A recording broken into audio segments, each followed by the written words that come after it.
What is up, beautiful Dynasty Leaguers? Welcome back to the Dynasty Dynamic. I'm your host, Max Cascons, joined, as always, by the man who says tight ends matter, a.k.a. Mr. Dan McAuliffe.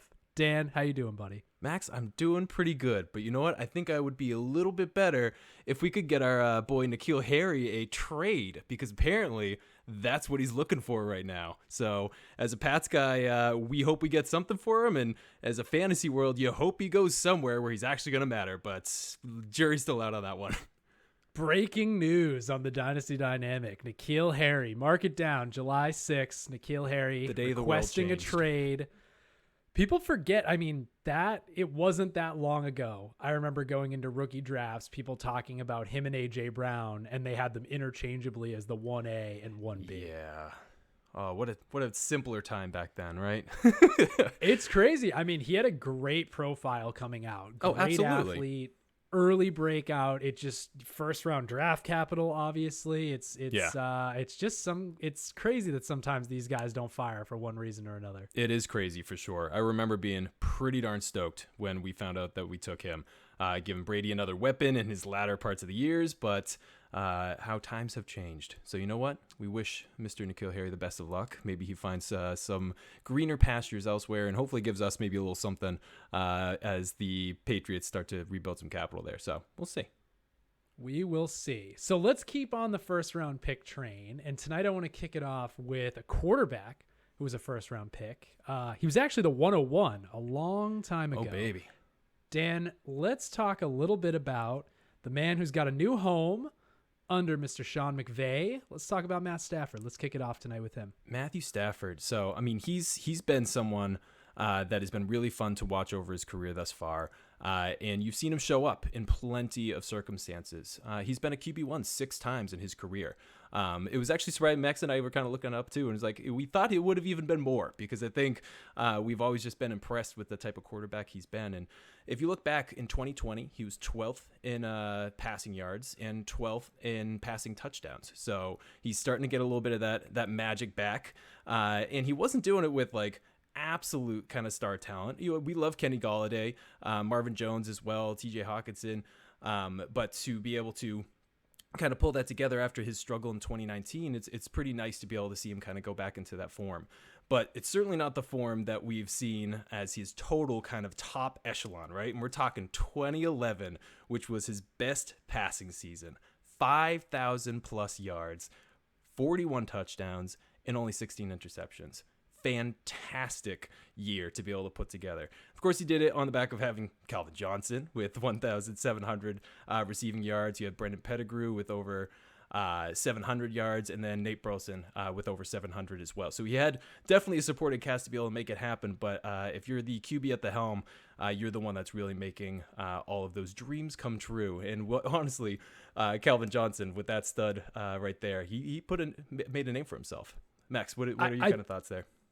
I think you bring up a really interesting point there, right? Because I think a lot of people are running out to best case scenario on Matthew Stafford, and I think for great reason, right? One of the things we were talking about when we did look back at that 2011 season is outside of the man, the myth, the legend, Calvin Johnson, certainly one of, if not the best wide receiver I've ever seen play in my lifetime, up there with Randy Moss.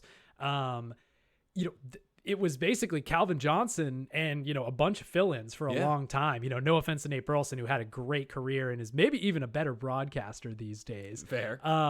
But you think about the weapons, right? So Calvin Johnson, obviously an all-time great, but now getting Cooper Kupp, Robert Woods. I love Cam Akers catching passes out of the backfield.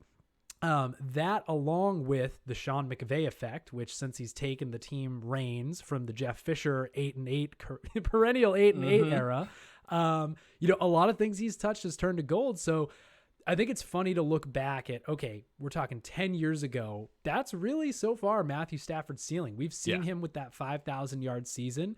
What do we think about now? Do we think this could happen again with arguably the best supporting cast he's ever had? And probably the best coaching staff as well, right? Like the situation across the board just stands to show that if we're looking at him being able to reach that kind of upper echelon again, this is the coach and the supporting cast that's going to help him be able to do that. Because I really do think We know that he's been a little capped in the past maybe a couple of years, and this would really kind of unleash him. And he's still young too. I mean, we talk about his kind of longer career that he's still only 33. You still have plenty of people who are drafting like the Aaron Rodgers of the world in dynasty leagues, and for good reason, because it's a talented QB that's going to continue to produce. I think sometimes people forget that Matthew Stafford's not that old. He's certainly not you're going to see plenty of people opting towards those that are sub 30 just because they want the 10-year career of a QB to be able to build their dynasty team around. But you could still get arguably 8 great years out of Matty Stafford, especially in this new situation where they're hopefully going to help kind of preserve him for the long term. You don't know it, but you literally just walked right into my trap, because I'm going to put you on the spot right now. Going to do a little this or that with Matthew Stafford, love right? it. So let's say you got a super flex team and you're looking to both compete for the now, but also not screw yourself for the future. Are you going Matty Stafford, or would you want someone like a Baker Mayfield? Ooh, that is a good question. Honestly, I told you walked into a trap. I know I did. And here's my thought for sure is I would probably, in this offense right now, I would probably opt for a Matty Stafford because I think you could probably turn him around for someone who's younger after this year. I think you're definitely going to see him explode. You're going to see his ADP rise. And Baker Mayfield, you and I both love him. I just took him in a startup that we recently did because I wanted someone who was just a safe kind of prospect there. But you're not going to see Baker get unleashed to sling it in the way that Matty Stafford's going to be able to sling it. So in that scenario, I think I'm probably going to have to go Matty Stafford. So I got 2 more. Let's keep the train rolling. So what about Stafford or someone like a Ryan Tannehill? Ooh.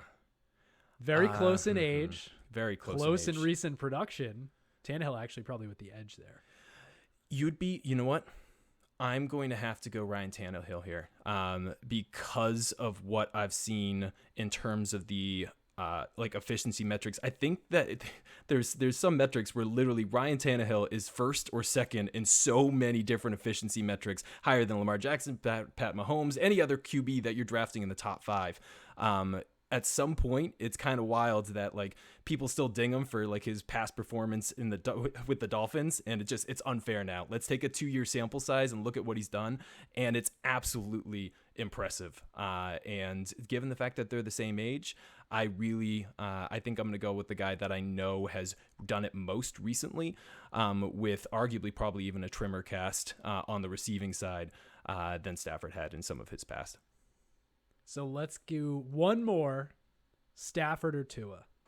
Ooh. All right. I'm going to have to go Matty Stafford here. And it's just because of, leaning on the production. I respect I'm leaning it. on the production. I hope that Tua's going to be unlocked and unleashed. And I honestly think he's going to have a good year. But I think he's too much of a fantasy landmine if you are drafting in startups right now to be taking over Matthew Stafford. That's kind of my rationale there. I think you're going to have a longer term opportunity with Tua, of course. But again, I think there's very little chance that Matty Stafford isn't set up for success and is at least a high-end QB2 in my opinion. Whereas I think that the draft value and trade value of that alone could net you something else like Tua later down the line if you wanted to trade. So speaking of somebody who maybe could be viewed as a landmine in drafts these days, let's talk a little bit about Josh Jacobs, because as I was putting, kind of the roster for this show together, I was like, I haven't really heard anybody doing any deep dives on Josh Jacobs recently. And he's such an interesting prospect because I think his rise to the first round a few years ago will always kind of bewilder me, right? This is somebody where playing in Alabama, and it's we'll do a little comparison here because the next guy on the show sheet is Damien Harris. Spoiler alert. So going back to his Alabama days, 2016 to 2018, Josh Jacobs put up the following numbers for total rushing yards on the year: 567, 284, 640. So this was never an Alabama bell cow. This was no Najee Harris. This was no Derrick Henry, whatever other Alabama bell cows you want to name. He's somebody who had below average athleticism across the board. and for some reason just ascended throughout the draft process, right? Yeah. Throughout the combine, throughout these interviews, throughout everything, he just kind of rose into the first round. And then he gets to the NFL and he becomes kind of the statistical outlier that everybody wanted to see, right? That kind of Arian Foster, like, guy doesn't have the athleticism, didn't always flash in the big moments, but somehow, you get the chance and he just shows that he's got the X factor. So back-to-back 1,000-yard rushing seasons, right? Even had 1,000 yards last year and was basically the number 12 running back in fantasy points per game. Saw a nice uptick in receptions and really flashed some elusiveness as well. He was number 12 in juke rate last year, according to Player Profiler. He's so interesting because I feel like all I've seen him do, all he's done is produce, right? Yeah. He's been solid ever since you drafted him. And I feel like he continues to fall down draft boards and startups. He does. Every time I look at the ADP. So any thoughts? And like I said, we're going to do this nice little comparison because we have it, but any thoughts on Josh Jacobs, Dan? Yeah, so it's interesting because, as you said, it's always kind of this recency bias and kind of news that comes out during the offseason that you start to see some of these crazy shifts in ADP, right? Because you look at it and like, he's produced pretty well for your fantasy teams over the past 2 seasons, being able to do what he's done. But now I think he's been just slightly on that fence where people were like spending 101 picks on him in rookie drafts and stuff, and they've wanted to just see him inch out a little bit more and become more of a stud than maybe he has been, which I still think has been a fantastic fantasy producer. But I think there have been kind of 2 big things that have happened this offseason that have just started to really impact his ADP, and that is one, the addition of Kenyon Drake, who again is, if I'm not mistaken, another Alabama guy. Yeah, there we go, exactly. But if I'm not mistaken, I think he's 27, maybe even turning 28. So it's not like they added another total young stud that they're going to be having him compete with. But Kenny Drake has been productive, and so there's this kind of question of, okay, you really didn't worry about the guys who were behind Josh Jacobs before. This is probably the biggest name that sat behind Josh Jacobs or next to Josh Jacobs on the depth chart going into this year. So I think if people were maybe concerned with him before, I think that's been a big red flag for them. Now, I'll say like they've been kind of open in saying that they're going to use Drake probably pretty creatively and put him out even at like wide receiver sets type of stuff, just to be there as a receiver. They haven't fully said that they're going to have him be splitting all the carries with Josh Jacobs. And the other thing is they kind of need to get someone else to help lighten the load for Josh Jacobs, because the other big thing that happened is they blew up their offensive line this season through just trades or releases, etc. So it's kind of got some question marks there where a person's really going to be working behind that line and is going to need someone to be able to help lighten the load in certain circumstances there. So I do believe overall that Josh Jacobs is going to be the lead guy. I think you're going to be annoyed with some of the times that Kenyon Drake cuts into his workload. But honestly, you're seeing people who are selling him at like RB2 prices now, like back end RB2 prices. I'm serious. And in all the leagues I've been seeing, there have been kind of trades that have gone down in that regard. And I think if you're willing to buy on the talent, hold for the year, probably be a little frustrated, but if you could have him as your back end RB2, RB3, Kenyon Drake's not going to be cutting into his workload for forever. And if that's what you're scared of, then I think you need to have a little bit more foresight going into Dynasty to really kind of think through the next couple years. So I think he's a buy, especially at the prices that I'm seeing. It's funny to hear creative offense or use of a creative player when you're talking about a John Gruden offense. Not always something you hear. It's true.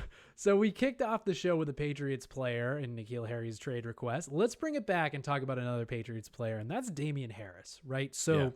I loved putting these guys side by side on the show sheet because they were basically, they were there at Alabama at the same time, right? So Damien Harris actually way outproduced Josh Jacobs, if you look back at the numbers. So 2016, over 1,000 yards, 2017, 1,000 yards, 2018, 876 yards. And you're like, okay, well, Max, one of these guys was clearly the receiving back. One of these was the grinder back. I was stunned when I totaled up their receptions, their last 3 years at Alabama. Yeah. They both had exactly 48 receptions over those 3 years. So again, it kind of blew my mind that you get one of these guys going late first round and one of these guys, the I mean, just by the numbers, the better producer at the same school at the same time going mid third round. Yeah. So the weird thing with Damien Harris was he goes to the Pats pretty much a redshirt year. Like he did not get onto the field his first year. And last year when the wheels were coming off in a whole bunch of ways, definitely to me flashed some of that ability that we saw back in the Alabama days, right? 691 rushing yards, but only playing 42% of snaps and having a lot of that rushing production that could have been his eaten into by Mr. Cam Newton, right? Yep.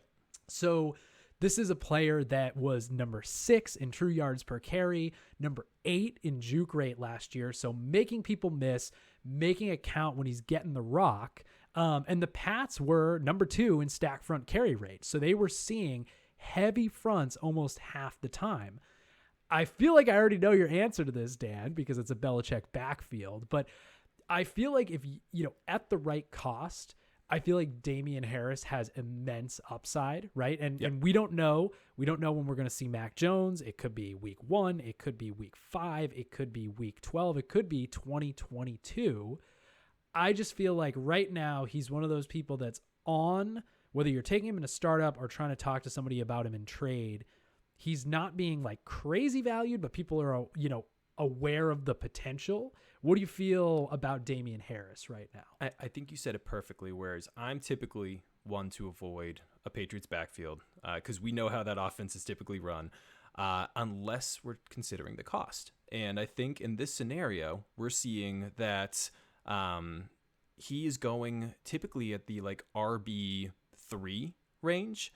And at that price, I'm more than willing to invest a little bit there. I think in startups, I saw him going around like Chase Edmonds, etc. That was even a difficult decision for me as around that time looking at like what it was going to end up netting out for who I should be taking where. But for the cost right now, the upside is really big because I think we have seen Patriots running backs produce pretty well if they've been given more of a stable role and not kind of cycling through everyone there. So there's a lot of other names, right? You got Sony Michel, you got Ramondre Stevenson, who they took in the 4th round. It's just adding a lot more bodies. But the talent itself with Damien Harris, if you were to purchase now, and kind of bank on the fact that you're going to see the Patriots offense take a step forward and potentially even take a step forward with someone who's more of a pocket passer, who's not going to be taking some of the rushing kind of upside that Cam Newton kind of takes away from his running backs. You could see him become a very valuable, like rock solid wide receiver, running back too, with RB1 upside there. So I'm definitely buying wherever I can, just because I do think people are sleeping on a little bit. You see that people avoid Patriots backfields, and I get it because it can be super frustrating, but it doesn't mean that you shouldn't be sending out some feelers to find the ones that might be in less of a running back by committee than we've had in prior years. Yep. Yeah. Bill Belichick's decision, for whatever reason, to not let him on the field his rookie year didn't really bother me. And I saw exactly what I wanted to see out of him last year. Yeah. So I think at the right price, Damien Harris could be a great player to kind of stash on, whether it's in your flex or you're starting him as your 3rd running back or something like that. I think he has a lot of upside. Totally agree. So let's keep on the upside train and talk about a player that might be a little tough to figure out, but definitely has massive upside, just knowing what his skill set lends it to. Yeah. So Dan, talk to me about Mr. DJ Chark. DJ Chark. So wait. Before you get into that, let's hear it. We're in a league together, and I We are. drafted DJ Chark in the startup. You did. I did not look up any team names on the internet. I did not Google fantasy team names and plug in DJ Chark. Came up with this all by myself. I want it on the record. Sunnyvale Trailer Chark. Okay, that is true. It needs to be noted. You were correct. Fantastic name. All right, so let's dig into to DJ Chark here. So as you said, definitely looking like it's a prime year for him to be able to continue to add on to what we've seen because of a guy named Trevor Lawrence, right? But before we delve too much into that, let's take a look at the past 2 years prior, just to kind of set the stage. We got a breakout in 2019. He had over 1,000 yards and 8 touchdowns, and that was playing with Foles and Minshew, right? I do love Gardner Minshew, but I wasn't going to bring it up. You brought it up. He's not Trevor Lawrence. Then 2020, you have 700 receiving yards, 5 touchdowns, playing with Mike Glennon and Jake Litton. So I would even say probably worse overall QB play. You had Minshew at the beginning there a little bit as well, but then when the tank for Trevor really kicked in, you had these guys picking up the second half of the year. And with all that, he was number 9 in unrealized air yards in 2020, because you certainly saw Glenn and Litton weren't always being able to connect with him on some of his routes there. So there's so much current production that we've seen, and you still feel like this kind of untapped potential, right? The question kind of lies. You've got an addition in Trevor Lawrence coming in this year, but you've also got Travis Etienne, and you've also got Marvin Jones. I mentioned Marvin Jones specifically because he is, by all means, a big field stretcher who's typically going to take a lot of those air yards and be able to kind of actualize them there. So it's one kind of skill set that's been brought on that starts to challenge what Chark has been able to do pretty well there. And it's, as I hate to always say, but it's another mouth to feed, right? So you're getting another wide receiver of good talent, although on the latter part of his career being added in there. And then Travis Etienne, they've been talking about certainly utilizing in a lot of third down opportunities. And of course, it's probably going to start to become more and more of a workhorse as they bring on the rest of the season there. So lastly, you have Laviska. And I think this is kind of where it gets challenging, right? Because I think you and I are both big fans of Laviska Shenault, and he's going into his second year in an Urban Meyer offense who really does like kind of these dual purpose. I hate saying gadget dudes because I believe he's much more than a gadget dude, but he has a lot of versatility, right? So the only question to kind of ask in that regard was Chark kind of a beneficiary of really not having much other talent surrounding him that's going to challenge him for targets? Or do we really believe that he's kind of the dude? Because I think everyone's kind of looking around being like, who's the alpha in this situation, right? You have a second-year Laviska, who's probably a more well-rounded skill set. You have Marvin Jones, who's the vet in this scenario, kind of oldest presence that you have there. And then you have Chark, who's been reasonably productive, but probably hasn't done enough to absolutely command being the alpha in an offense there. So it's kind of a hard question to answer. And at that point, I'm really just looking to compare across ADPs. And in this scenario, Chark is the most expensive last I checked when it came to ADP. Laviska not far behind. And then, of course, Marvin Jones kind of on the tail end, especially from a dynasty perspective. So given those ADPs, Max, who are you looking to take of those 3 wide receivers when it comes to Jacksonville? Why do you ask questions you already know the answer to? Why do you do this to me? I mean, it's Laviska Shenault. I've been pounding the table for this guy, I mean, since our early show days, talking about him and what he was able to do coming out of Colorado. I just think he is the most complete player. And if I am drafting a wide receiver 1 type player, he's the guy that I'm looking at, right? Yeah. Has the size, has the speed, has the versatility to play all over the field, inside, outside. Laviska can do whatever you want. Like I said, you ask questions, you already know the answers. And I had to figure, and if that's the case, I think a lot of other people are starting to think the same. And I wouldn't be surprised if you see Laviska Shenault ADP actually go above Chark by the time we're starting the season. He's supposedly a huge camp darling right now, doing everything that his coaches are asking of him and wanting to be able to see there. And I agree. I mean, if you're talking about a full, complete skill set, I think it's Laviska Shenault. And so I would say, personally, I'm not buying on DJ Chark until that flip happens in ADP, because I think there's too many question marks. And as I said, I don't know who the alpha is. I don't know who's they're going to be peppering with targets more than anyone else. I technically might even believe it might be more Laviska than it is Chark. So until I start to see that price come down, I think I'm going to likely be avoiding either of the wide receivers at their cost. The only one I actually would be able to take up on right now, and I do believe he's being slightly overlooked, way later rounds, of course, but Marvin Jones is going to get something. They went out and got him for a reason. So I think if you're really looking to get a part of that offense, take the very cheapest one with Marvin Jones in the way later rounds.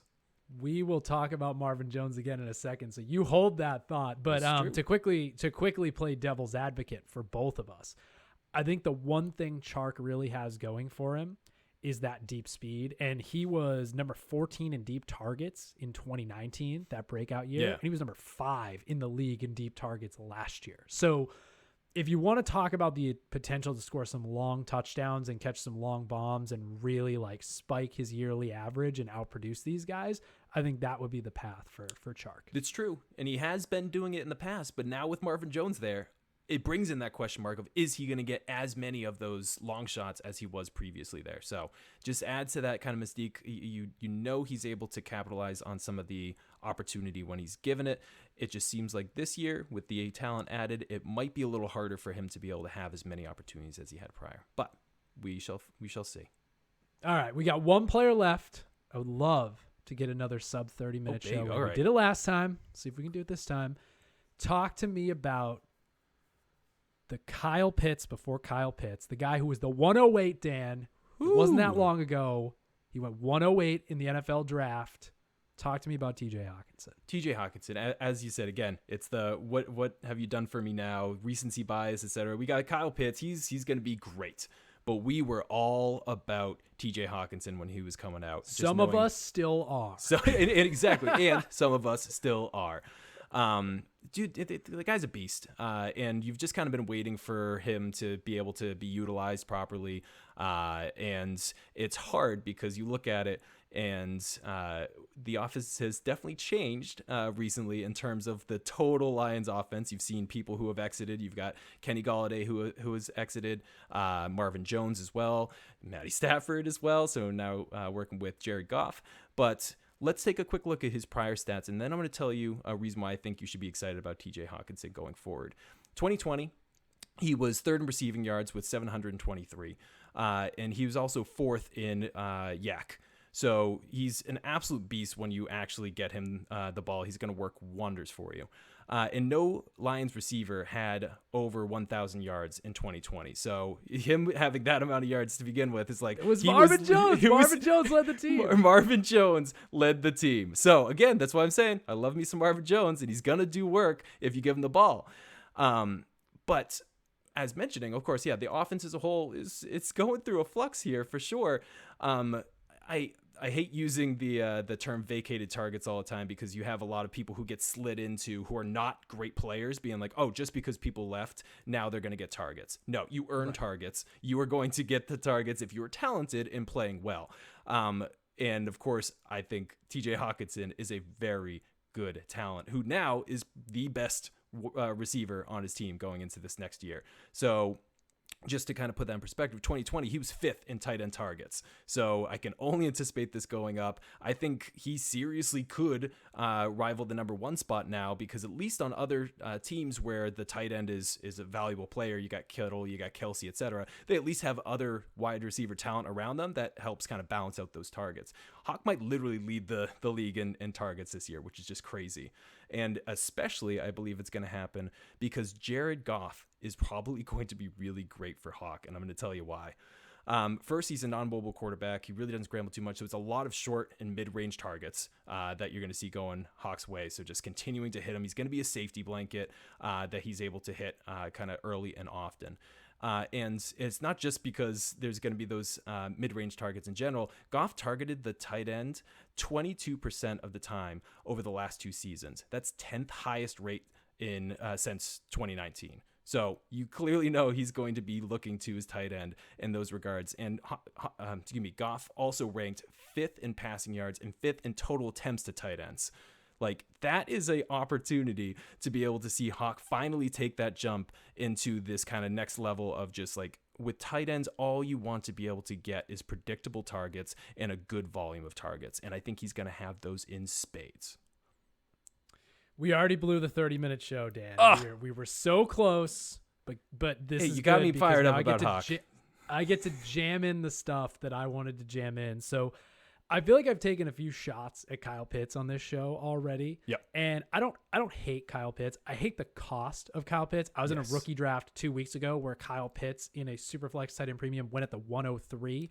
So either Trey Lance or Justin Fields was left out of that conversation because the Kyle Pitts hype train is out of control right now. Yeah, and I've always liked him since the beginning there, but at some point the rent is too damn high, and I just can't. We need a rent control department around these cars. So I just want to take people back to just really, like you said, people's memories are short, and it's what have you done for me lately? When TJ Hawkinson was coming out of Iowa, that final season in 2018, he had 760 yards on that team, which is ridiculous for any tight end, right? And that was in a full season. His entire career there, he was competing with Noah Fant. 2 tight ends that went in the first round, okay? That's right. So when you think about what monster athletes those guys are, they're eating into each other's production. They still both put up fantastic resumes and both go in the first round. I've been a TJ Hawkinson fan since day one. Probably fell in the camp where I was maybe buying a little on the high side in the rookie drafts when he was coming into the league. But he is a fantastic talent. You said it. He's set up to potentially lead this team in receiving yards this year. Who knows? Other stuff could happen. Player acquisitions could happen, whatever. But right now, if I'm Jared Goff and I'm throwing the ball, I'm throwing it to TJ Hawkinson. Absolutely. And TJ Hawkinson and TJ Hawkinson. Adding a little DeAndre Swift there every once in a while, but mostly mostly Hawkinson. Let's get some Swift in there. I talked about DeAndre Swift on our first ever I know. show, Dan. You turned my head around on that one. I was not entirely sure about Swift, and now I'm a big fan. So I love it. Well, that's the end of the show, buddy. I don't have anything else to add. So unless you got any last words on Hawkinson, I say we get out of here. No, I think this has been good. I like kind of the quick hits that we've been able to do with these past couple episodes, and we hope our listeners enjoyed as well. We're trying to keep these things a little easier and quicker to listen to. So as always, if you like it, don't like it, etc., be sure to leave us a review. We honestly check for them all the time to be able to make sure that we're getting the most up-to-date feedback on what our listeners like and don't like about this show. So much appreciated. But looking forward to putting out some more stuff in the future. Couldn't have said it better myself, man. So getting out of here for today, this is the Dynasty Dynamic. You stay classy, Dynasty Leaguers. Thanks for tuning in.